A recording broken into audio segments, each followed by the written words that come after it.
Hi, everybody. Dave Rauch here, CEO of ProTech Building Services, and I am joined today by Jon Epsten. And Jon is an attorney with the law firm of Epsten, Epsten APC. APC. Yeah. And Jon, will you tell us a little bit about yourself and what type of law you do? And I know you have an office location in Mission Valley. Mission Valley and Palm Springs too, Correct. right? In So can you Riverwalk. tell us a little bit about Sure. you and the law firm? Yeah. So I just start my 40th year practicing homeowner association law. 40th. Yeah. Yeah. Or that's why I'm so great. And before that, I managed homeowner associations. Mm-hmm. I worked for a company here in town, Property Management Associates, and I managed and also practiced law. Mm-hmm. And it boiled down to going to meetings and seeing the attorneys leaving like after the first hour. And I was manager, as a manager, I was there for 5 or 6 hours afterwards. So I decided just to go back and practice law full time. And it's been very rewarding. I was involved in the initial Davis Sterling Act with, had some input for on that back in the early 80s. We actually developed our own reserve programming. Very similar to what it is today, where we took components, took useful lives, did our own work back then. There were no reserve specialists, so we were always ahead of the game with it when it came to maintenance and reserve items. It was a lot of fun. And I know you did a lot of construction defect law, and so therefore you know a lot about buildings. I did. When I was in management, we did the first construction defect remediation projects in San Diego. Oh, really? Near Mesa. Huh. And then as I start practicing and doing construction defect law, I did a lot of stick built work and then the downtown high rises. So I learned the stick built and then the downtown high rise, which is a whole new thing. Whole new thing, yep. And I was involved with that too. You were. With BOSA, but and I met Jon when I worked at Jaski. Right. You did work for a number of the managers there. I did. And you were friends with Nora too. Nora Jaski, yeah. Those were the good old days. Yeah, they were. And I do know too that you have a fantastic seminar, conference, symposium, I think you call it. Right. Well, we do an annual symposium for our clients and clients being board members, but we also invite managers. We usually have about 100 managers and anywhere from 400 to 500 board of director members. COVID, we're not sure how it's going to affect attendance this year, but we're hoping to have 300 or 400 people. And we've got a phenomenal group of lawyers who present at the symposium. I'm very honored to be working with some very good lawyers. And so we've got one in November. That's in the desert, in Palm Desert. And then we have, I think it's December 8th in San Diego at the Town Country Convention Center. And we don't charge our clients, so they love it. Our firm focuses a lot on preventive law. It gives us an opportunity to educate the board members so they can issue spot to hopefully stay out of litigation. That's our goal. We also talk about hot topics, new legislation, case law. It's well attended. It's a good program. We've been doing it for a number of years. Yeah, I mean, I've been to quite a few of them, have been. and they're always very well attended. I think there are about 1,000 people there. We've had our biggest attendance has been 880 people. Oh, okay. And it feels like more. It feels like more. Yeah, and that excludes our vendors that participate. And is this the first one this year since COVID hit us? No, we did one last year. You did one last year. And our attendance was down. I think we're about 500 people last year, 440 to 500 if you include the vendors. Yeah, but a lot of board members. Lots of board I do members. know that. Yeah. And I also know that Jon was on the committee that wrote the best practice for maintenance, which came out this spring from CAI National. And I know that was a lot of fun doing all that work. Thanks for getting me involved. That's great. It's a great publication. I'm hoping the managers pick it up and read it. I'm glad CAI is not charging for it, but hopefully more people will pick it up and read it. I think it's going to be the leading edge of maintenance for its community associations. It's an incredible, easy to read booklet, and really is going to tackle some of these issues we're going to be seeing in deferred maintenance, and that we're going to see with these balcony repair issues. And I'm very proud of it. You did 10 or 20 pages on the law, right, and on contracting, which we saved the best for last. Yours was I don't know about that, but no, that was a great job. And interestingly, it does now dovetail into the new reserve study updates. What are your thoughts? I mean, I know it probably hasn't taken hold with all the reserve preparers out there yet, but at some point they are going to have to adopt all those new updates. One of the things that I've always told boards of directors, and it dovetails into answering your question, I never answer a straight question. That's okay. That boards have never really taken reserve studies seriously. I shouldn't say all, that's not fair, but a lot of them, it's a legal requirement, so they do it, and then they do the updates. And it kind of gets shoved in a drawer. What these updates really focus in on is the fact that there needs to be more board participation. The boards are going to be pulled into these reserves. And I would encourage every board member and management to get the reserve preparer into the meetings and have the reserve preparer explain what the reserve study is. Now, it's going to change. You know that. You mentioned that. And I believe you participated some on those changes. But the law right now is that the reserve preparer has to do a visual inspection. Yeah, if they go and they look at things, a few things, Yeah. something's falling apart, they don't really need to say anything. They're not required to. Some do, some don't. But with these new standards, which are excellent, the first of all, it kicks out the useful life. Is right now in California, the law kind of suggests that you don't have to reserve for things that are over 30 years old. Well, that's really hurt some associations, like associations that have tile roofing, where the underlayment has burned out and they have to replace Yeah, that at extraordinary cost. yep. But the reserve preparer said the tiles were were good for over 30 years, so we didn't take into consideration the underlayment. Well, that's all going to change Great because example. under the new reserve standards, they're going to have to reserve for those things. So they're not going to be limited to that 30-year or have that 30 years or limit.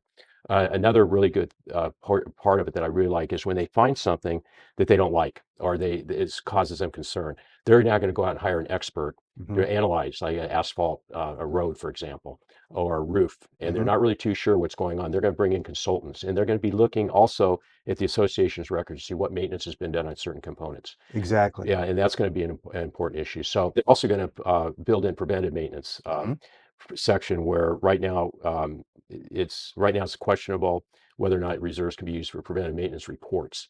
That will be all bundled up into the new reserve study. So a lot of changes. It's A going to lot of be, changes and a lot of overdue changes. yeah. And the fact that they're going to tie it into maintenance by asking what type of maintenance they do, if they have a maintenance program on hand, I think is one of the key things. Because the idea that I think is that the reserve study preparer needs to explain to the board of directors that, hey, this is a great savings account you got going on here. But the idea, the objective is to get the longest possible life out of these components. And you're not going to do that by just putting money in the bank. Right. You have to do that by doing the maintenance, doing corrective maintenance timely, fixing things when they break quickly, and then also identifying the preventive maintenance items that need to be done and doing the maintenance. Right.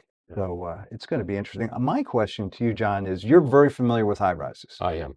And I know you do a lot of work on a lot of the high rises in downtown San Diego. So is there any special concerns you have about the reserves, or is it going to benefit the high rises even more than the horizontal condos? Well, I think there's going to be more issues, more components considered. Gotcha. The problem, as you know, the problem we have high rise typically is plumbing. And so we can't open up every wall to look at the plumbing, but the new reserve standard suggests that those issues should probably be looked at or considered, even though they have a useful life of 25 to 30 years. So I believe, and we haven't seen this yet, or I haven't seen this yet, is that the reserve preparers will start saying, okay, well, pipe doesn't last forever. And that's a big number. It's a big number. And then you put in the components to whether or not it's foreign pipe, non-domestic pipe, and its useful life is less. So those considerations have not been made in most of the reserve studies that I've seen for high rises. They now, if you have non-domestic pipe and the project's 20 years old, there should be a reserve component for that, maybe going out another 15 to 20 years. So we're going to see those changes in the high rise reserve. Yeah, but those are big reserves. Big numbers. Big numbers. We're talking millions and millions Yeah, that it could be. need to be reserved. Yeah. And I'm curious as to see how the new standards change the actual numbers. Right. And you've got other things that are oftentimes overlooked in high rise, like the building caulking is an example. Yeah, facades. Facades. Yeah. There's going to be a lot more investigation into the roofing, the waterproofing, and that type of thing. I believe with these new standards in place. Sure. Now, the reserves for a high rise are different also with respect to you've got all that mechanical equipment. Each one requires a lot different types of maintenance by contractors that work just on that equipment. And so, the reserve study preparer is going to have to probably contact each one of those contractors to get updates on that equipment. So that makes it a real, and I hope boards appreciate it, a real good document, a real good reserve study. And it becomes what I think we were hoping reserve studies would be originally, which is not just a savings account, but a document that could provide information. Right, and that's a good point that I didn't mention, that the changes in the standard or the addition to the standard is for the maintenance, the reserve preparer to contact the maintenance, the vendor. Right. And they can save the association a tremendous amount of money if they're maintaining the HVAC, the cooling tower, and regularly that useful life may go up. Right. And so, and I believe that was the intent of the people who made those changes. And another interesting point is that, attorneys always like Careful. documents, be safe, Yeah. right? And so, all this additional documentation will be saved. And I think that's good for resolution of conflicts in the future. I mean, It is wouldn't it be? if the board does what they need to do, and Hmm. I realize they're volunteer directors, and I appreciate that. Hmm. But they need to stay on top of that reserve study, and they need to have a plan to fix things. I think that was Hmm. a concern that I've seen in some of the publications. It's great to have a reserve study, but it doesn't mean you're going to fix anything. So, Hmm. useful life's zero, but the board waits to fix it, and then the pool's shut down for the summer. Yeah, yeah. So that's And hopefully, this new updates, the new standards do result in more communication between not just the reserve preparer and the board, but the contractors doing the work, yeah. and the board gets good information, better information on what needs to be done. Right. Another thing we should mention too on the reserve studies is also going to pull the information up from the balcony inspections, where this Hmm. not all associations will be subject to the balcony inspection, Hmm. but all that information about what's wrong with the balconies will be put into the reserve. So Hmm. now the boards can start reserving for balcony repair and Right. replacement. Much to my surprise, I learned as talking to some structural engineers, they're finding some significant problems in these balconies throughout San Diego, and I was Hmm. shocked to hear that. I was speaking to an engineer just the other day, and he told me that the balcony, the dry rot runs from the edge of the balcony all the way into the living room of the unit. And Hmm. he said that balcony alone was going to be like $30,000 to repair. Yeah. So the boards really need to get a handle on that. And the unintended Yeah. Yeah. consequences are they're going to have, or intended consequences, they're going to have to put it in the reserve. The unintended consequences, we don't know how big the issue is. It might Yeah. be bigger than what we thought it was. Yeah. The good news is that will enhance safety, Hmm. which was the intent of Add value to the property add value. enhance safety, add value for sure. Yeah. But what I think a lot of board members and managers and other industry professionals don't realize is that how expensive it is to replace a deck that's attached to a building, especially when it's cantilevered. Right. You're talking a lot of wood, Yeah. a lot of repair, a lot of demo, a lot of unseen condition. Speaking of significant expenses, I'm sure you've been talking a lot to your clients about the new insurance costs, Yeah. especially here in California because of the wildfires, but also because it's a hard market now. Right. I think we're going to see a real problem with insurance. We saw this in the 80s, actually, I where insurance remember. companies pulled out or they raised their premiums. In fact, the law that allowed associations to raise assessments without a member vote to Hmm. 20%, a lot of there were before that law, a lot of the CCR said the board can only raise the association assessments 2 to 3%. The reason they put that 20% in, one of the reasons was because of these insurance Mm. premium increases. So the board didn't have to go back and get a membership vote. I believe that the insurance problem is going to be somewhat catastrophic for a while. Hmm.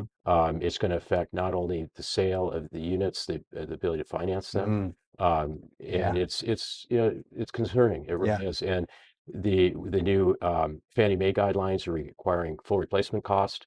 I'm not sure that insurance is going to be available at a level where owners are going to be able to afford it. It's going to be a cycle. Hopefully it'll be over in Hmm. a few years. But they've hit some really bad losses. They've had some really bad losses due to the wildfires, as you Sure. know. And listening to an insurance report this morning, it doesn't look good. It looks Yeah. like the Yeah. situation's going to get a lot worse before it gets Well, better. a number of insurance companies that insure homes have pulled out of the state. They're no Right. longer writing, and I'm assuming that's because the state won't allow them to raise rates enough to cover their costs. I'm not 100% sure on that. I know in Hmm. car insurance they regulate pretty heavily, but Hmm. I think the problem is reinsurance. That the company Hmm. who reinsures the loss, they just don't want to be involved in these losses. They're just too Interesting. great.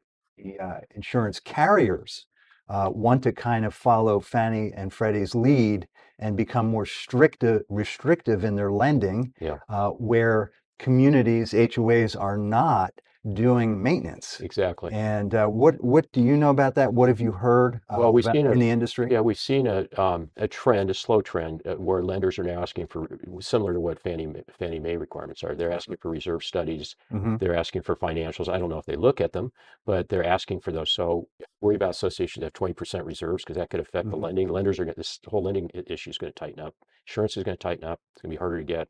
Now we've got Fannie Mae with all their requirements, Hmm. which it could be also devastating. Yeah. Their managers are going to have a tough time responding to the Fannie Mae requirements. Hmm. Lawyers are going to be asked to give opinions on whether or not how serious a lawsuit is and whether or not there's could be a Hmm. financial loss to the association. So the attorneys are going to be busy, the managers are going to be busy, and the boards are going to be scratching their head thinking, what just happened? Jeez. Fannie Mae, as you may know, underwrites about 70% of the Hmm. loans. You take the insurance, deferred maintenance, and Fannie Mae requirements. There's going to be Yeah. some challenges for associations next Yeah. few years. Well, I mean, from my perspective, I think it's smart for HOAs to do as much maintenance as needed. Yes. And then they'll avoid some of the negative consequences from like Fannie's new regulations. Right. But what else can an association do to bring their premiums down other than maintenance? Well, they can increase their deductibles. Some Right. PCNRs may have to be amended to increase the deductibles. Fannie Mae is going to require deductibles to be budgeted, Hmm. which I've always felt was a good idea, especially downtown Budgeted mean paid for over time? in the budget. So, Okay. so as I understand what Fannie Mae is going to require is that some associations, downtown associations, have 10 to $25,000 water loss per unit deductibles. And what Fannie Mae, as I understand, would like to see is that those deductibles be budgeted, maybe a deductible or two. Hmm. I'm not sure exactly where they came down on that, but that's they can raise their deductible and then budget for paying a couple of deductibles a year. That might lower their insurance costs. Risk management is another way to do it. And the big debate is, do Mhm. you submit every insurance claim? Yeah. And there's mixed feelings of this. We have clients often say, well, we don't really want to submit this because we want to lose our insurance. The problem, if you don't submit it, it turns into a larger claim down the road. You may have risk your ability to have full coverage on that claim. So as lawyers, we're always very conservative. Report it. If the board makes a decision not to do it, as long as they know the risks of it, fine. Yeah. Yeah, because I've always said that the insurance companies never lose. Yeah. So if you Well, they're submit, losing now to make you your feel premiums better. are going up. Yeah. But yeah, that is for an HOA, I guess there's different considerations. Yeah, and there's the FAIR plan, and the FAIR plan, which is state funded. There's concern that the FAIR plan will not be able to handle the amount of business or cover the losses that would be Mhm. a catastrophic failure. So the FAIR plan is a good stopgap for associations right now, but and homeowners, but not necessarily. It's not necessarily going to solve the problem on a long-term basis. And are you seeing any differences between the insurance challenges of high rises downtown versus condos versus your communities that are out in the desert? The risks are different. High-rise condominiums, as you're well aware, Yeah. suffer from water leaks, from backups. And Yeah. so, yes, we're seeing changes. We're seeing high Yeah. deductibles on Yeah. that. And then, of course, associations are in fire zones. Right. As you may or may not know, the insurance industry has developed a fire map, and if you're in that area, they'll either not Yeah. write you or give you a very large premium to consider. Let's talk a little bit about Freddie and Fannie. I haven't really a chance to dive into them too Mhm. heavily, but so this is additional regulations on their questionnaire. And so they're going to be asking for such things as the structural engineering reports. They're going Mhm. to be asking about litigation. They've already signaled what certain litigation will be cause the association to be ineligible. Oh, really? For example, if Interesting. there's a lawsuit against the association on a habitability issue, or a structural issue. Some homeowners' wall starts to cave in, the association doesn't fix it, and they sue the association. They're also going to look carefully, I think, at these reserve studies. I don't know if they're going to look at all the other things they're requesting, like the insurance policy. I don't think they're Mhm. going to look at insurance policy, but they may look at to see whether or not the replacement coverage is in there. It's a lot of stress on not only the lawyers and trying to help the managers and the board students. It puts a tremendous amount of stress on the managers on how to deal with it, and then the boards who are getting the brunt of it because people can't close because they can't get a Fannie Mae back loan. And you know how frustrating that is. Yeah, I do. Trying to close a home purchase or sale, I do. that is a very stressful time. Yes, And you can imagine the managers are getting a lot of phone calls. they are. And I guess, I don't know if anybody else is this way, but I keep thinking because Fannie and Freddie are located in Washington, D.C., that this is more affecting the East Coast, but it's not necessarily true. No. I know that a couple clients of ours in Orange County have been affected by this. And as a matter of fact, that one client was in that Orange County Register newspaper article that originally came out about the blacklist, Uh-huh. the 1,700 HOAs that were blacklisted by Fannie. And I haven't really heard much about the blacklist since then. Yeah. Have you? Well, I heard something the other day. I heard that associations that are not doing their balcony inspections may get on that blacklist. Oh, I don't know if that's true or yeah, not. It makes some sense though, yeah, that because it is the law that you have it. right. But you bring up a great point, which is how will California's deck law, how will that affect at all the Fannie's application? Well, And that deck, I it suspect, have to be on there, yeah, right? Yeah, they're going to request that because that yeah. potentially could. That's a structural report. So that structural report most likely will be required by Fannie Mhm. Mae to be produced. Right. And then what's the next question? What are you doing about it? Right? Fannie Mae's going to say, they wouldn't Yeah. ask that question. Well, you want to say, we're working on it. Our reserve analyst Uh-huh. has it, Uh-huh. and they're coming up with a reserve program. And of course, if there's no immediate need for repairs, that should satisfy Fannie Mae. And the other thing is everybody was wondering, well, where's the enforceability of the new deck law here in California, and it could be that this is it. That could be it. It could force, This could it be could it. again, unintended consequences, right? Yeah. Could have, or maybe it was intended. It is going to force associations that want Fannie Mae loans, or individuals that want Fannie Mae loans in associations, to Yeah. do their deck. I guess we'll stay tuned and we'll continue to monitor what Dawn learns with Fannie Mae and Freddie Mac on this whole Yeah. thing. And She's yeah, she, champion of our yep. association rights. And let's take just a few final minutes to talk about management company roll-ups and manager changes, because I don't know about you, but I've seen a lot There have of been a lot of changes. changes. Yeah, So I can tell what you, have you seen? we're seeing a lot of changes. We're seeing managers leaving the industry. It's a tough, having been there and having watched it, Hmm. and you're involved peripherally on it, Hmm. in the industry, well, on the dealing with managers. It's a tough business, and it's not one that has a lot of glamour at times to it. You get homeowners that are very hostile. You get boards that don't want to sit down and talk. They want to embarrass the managers in front of in meetings. And those managers have had enough, and a lot of Yeah. them are, I Yeah. shouldn't say a lot, but they're leaving the business. I will tell you that very successful managers in this town have very good relationships with their boards.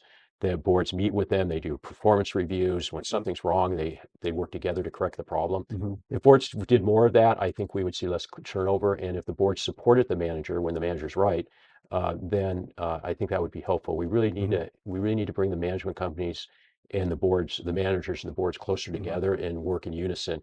It's this, because I know we have a lot of young managers that are getting into the industry that we work with, Mhm, and that watch the maintenance manager mhm. newsletter here. What advice would you have, an experienced not only manager but an attorney that's been in this industry for 40 years? Do you have any advice for those young folks getting into this industry? Education, Hmm. number one. Hmm. Uh, there's a lot of good information on YouTube to educate yourself. Stay ahead of the Hmm. curve on your education. The key to a good manager, in my opinion, is really issue spotting, knowing where there's a problem, and bring it to the board's attention. Follow up. When an association I represent that's got over 1,000 members, they actually do an action list. At the end of the meeting, the board goes through an action list.